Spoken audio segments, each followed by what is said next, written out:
Hello there guys! Namalat po ako, nawalan ako ng boses. Bago ko pumasok ay mag-video muna tayo para may mapapanood kayo. Ayan.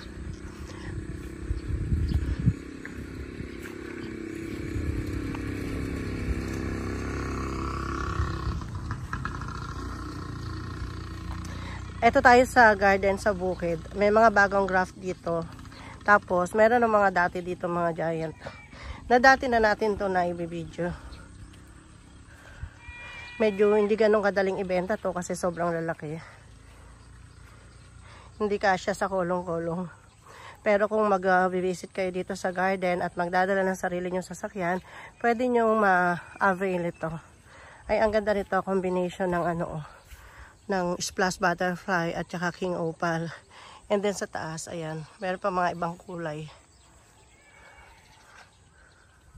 Pagka ganito po yung Guamvilla, alam niyo yun, yung silhouette, Guamvilla violet and white. Iba po kasi yung niya.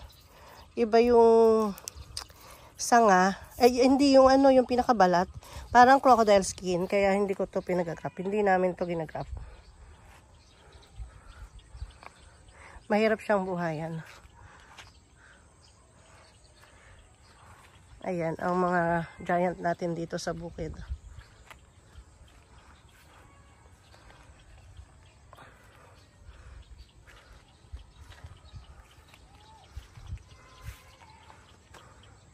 Ito yung mga giant ko na Pink Panther Taiwan.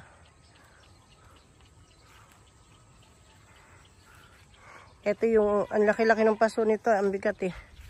Hindi namin maipasok sa garden sa loob. Pero ayan, mabulaklak na siya. Tapos ito isa, ito. Ganda ng RS nito. Tapos, puro king opal ang nakagraph sa kanya. Ayan, nagsisimula pa lang siyang gumanda.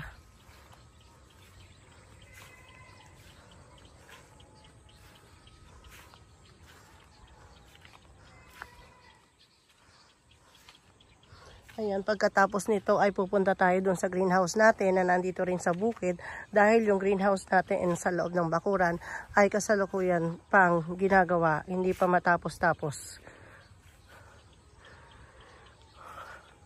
Ito maganda dati, daming bulaklak ngayon lipas na. Ganda yung mahara na light pink na variegated sa grafted. Makagawa nga ng mahara, hindi pa ako nakakagawa eh. Dati na ako nagpaplano, gagawa ako ng mahara eh.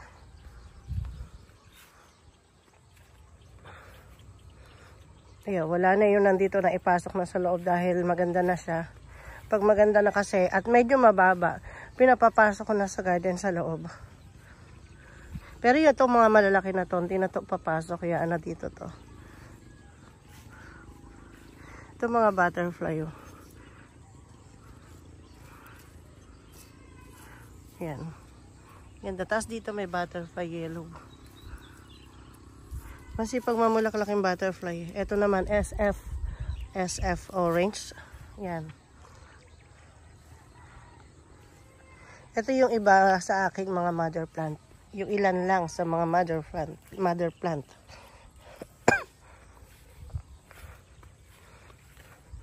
Ito yung mga mother plant ko ng mga 21 jewels. Pinapadirect ko sa lupa. Yan, may guide sila para hindi natutumba kasi mabilis itong humaba eh. Yan. Tapos dito sa malaking paso, puro 21 jewels din yan. Madamo na pala ang ating mga mother plant. Kailangan ng damuhan. Ganda no? Variegated. So kaya nilagay ni Joel yung pinalabas ko ditong drum na blue. Sabi ko taniman ng may mga pinatanim ako. Nandiyan ba? Drum na kulay blue. Pinataniman ko. Saan pinuwesto? Tapos ayan pa yung mga giant natin dito.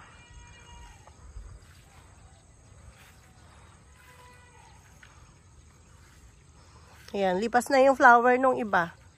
Dati ang daming bulaklak nito. Ngayon lumipas na. So wait natin yung second bloom nila. Yan, mga bagong graph. Pag nakatakip ang ganyan, mga bagong graph yan.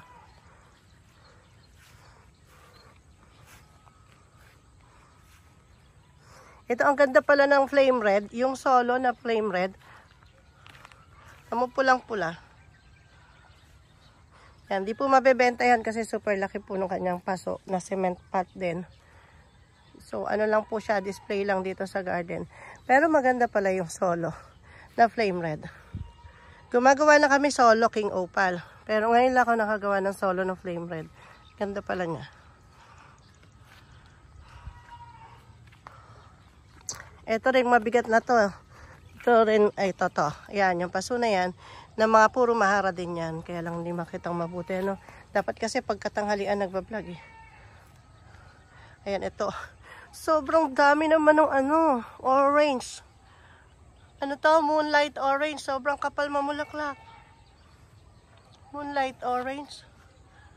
O orange wonder. Ganda. Ang alam ko moonlight orange yan eh. Yung pinalagay ko dito eh. Tapos mga orange September, ganon. Mga big bracts na hindi ko na ipanggagrap sa mga maliliit na RS. Yan, sobrang kapal ng bulaklak sa taas. Oh. Ganda. Kaya lang, syempre, mabigat siya. Display lang dito sa garden. Kapag mabigat, display lang sa garden. Minsan sinasadyang gawing mabigat yung paso para hindi mawala ng display. Ayan, ito super ganda. Ito hindi po display to, kayang-kaya pong buhatin to. Ayan, ang ganda oh. Mga small bracts po yan. Combination ng mga small bracts. Ang laguna niya. Ang laguna. Ang ganda-ganda na niya. Grabe. Grabe. Hindi ko napapaayos to. Walang maganda dito.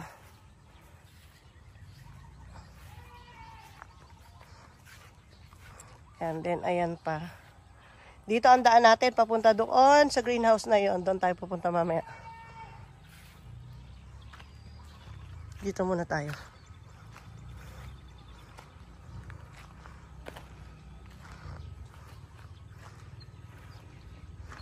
Ito si Mamaw. Ayan. Hindi nagbabago yung bulaklak niya. Hindi lumilipas. I mean, parang Pink Panther Taiwan kasi parang hindi nawawala ng bulaklak. No dull moment. Ito, ang ganda ng combination, no? Wow. Wow. Then, ito, mga bagong craft. Ang dami nating bagong craft dito. Kasi madami na tayo nabenta doon sa loob ng garden. Dito po kasi ako kumukuha na ipapasok doon sa loob ng garden. Doon sa loob ng garden, doon namimili. Kasi nandun lahat yung mabulaklak. Naubos ko na yung mga medium size. Kaya, yan, nagpag-wrap ulit tayo. Eto, bumili ko ng pruning shear na mahaba kasi yung taas niya, hindi ko maputulan. Sa ibaba lang ako nakakapag-trim. So, pagka dumating yung order ko na malaki, mahabang pruning shear, yung taas niya mapuputulan ko na. Magpapantay na siya. Kasi kailangan pantay yung pagkakaputol nyo para walang nagiging dominante. Pagka yung variety niyan na isama nyo ay dominante, na iiwan yung ibang sanga, lagi mong aalagaan ng putol si dominante para makahabol yung iba. Ayan. So, tapos na po tayo sa grafted. Ay, ito pa, may pakikita pa ako sa inyo isang magandang RS. Malaki. Ito.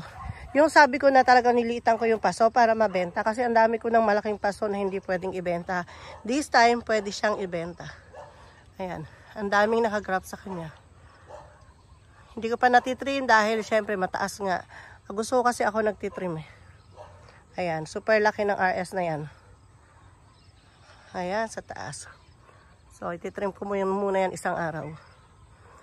Yan po. So, that's all for today's vlog about mga grafted natin dito. So, pupunta naman po tayo sa greenhouse. Tingnan natin kung ano pa yung mga available na kaka-video lang natin. Pero ang dami na pong nagpunta at nakabili. Sigurado yung una yung nakita, wala na ngayon. And then, yung display ngayon ay mga bago na lang ulit. So, tara tingnan po natin. Ito pa pala isang chili varieties. Actually, chili red po yung original nito. Tapos pinasamahan ko lang ng ibang kulay na chili. Chili ice cream, chili yellow, and chili orange. So, ayan. Dominante pa rin yung chili red kasi nga siya yung original. Pero nakakaporma na unti-unti yung mga ibang kulay. So, isang araw patitrim ko to para makaporma muna yung ibang kulay. Taas kasi. Ayan. Thanks for watching.